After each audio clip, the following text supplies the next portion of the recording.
హాయిగా తృప్తిగా కావలసినంత మితంగా తిందాం. తర్వాత 60, 65, 70, 80, 90 ఎప్పుడైనా పోదాం. ఈ కాస్త దానికి ఎందుకింత తపన, తాపత్రయం, అంతులేని ఆరాటం దేనికి? కొర్రలు అరికలు అంటూ గడ్డి గాదును తిని 100 ఏళ్ళు బతికితే మనల్ని గుర్తుపట్టే మనిషి ఉండద్దా? మన వాళ్ళంతా 50కి 60కి పోతే మనం మాత్రం ఉండి ఏం చేస్తాం?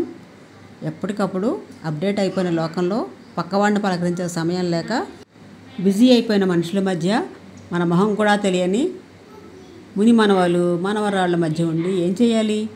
బతికున్నా డబ్బు ఖర్చు. మనం సంపాదించలేని స్థితిలో మన మీద అంత ఖర్చు పెట్టేది ఎవరంట? మనం ఏమన్నా టాటా అంబానీలము వేల కోట్లుండి బలికినంతకాలం ఖర్చు పెట్టుకోవడానికి? కాబట్టి అతిగా ఆరోగ్యంగా ఉండాలని ఆలోచించుకోవద్దు. అలాగని పూర్తిగా అశ్రద్ధ కూడా చేయొద్దు. ఉన్నంతలో కాస్త తక్కువ తినడం, ఎక్కువ పని చేయడం, ఏదైనా వ్యాయామం క్రమం తప్పకుండా చేయడం సరిపోతుంది. ఆనందంగా ఉండడం, స్ట్రెస్ని దగ్గరికి రానియకపోవడం, నచ్చిన కళ హాబీని సాధన చేయడం మరవకూడదు. ఆనందమే ఆరోగ్యానికి మూలం.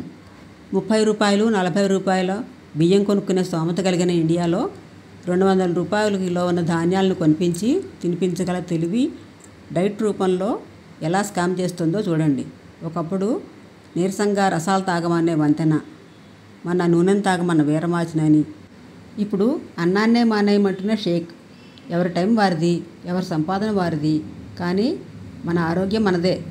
ఎప్పటికీ అన్నం, పప్పు, కూరలు మాత్రం మానకండి. హాయిగా పచ్చళ్ళు, చారులు, పులుసులు తినండి. మన దగ్గర పారుతున్న నది మనకి జీవనది. కాబట్టి మితంగా తింటూ ఆరోగ్యంగా హాయిగా బతకండి. అలానే మన దగ్గర పండే ఆహారమే మనకి జీవశక్తి. మంచిగా ఉండండి. హాయిగా తిని ప్రశాంతంగా నిద్రపోండి. ఆహారాన్ని ఔషధంలా తీసుకుంటే ఔషధాన్ని ఆహారంలో తీసుకోవాల్సిన అవసరం ఉండదు. ఈ వీడియో నచ్చితే లైక్ చేయండి, సబ్స్క్రైబ్ చేయండి, షేర్ చేయండి, కామెంట్ చేయండి.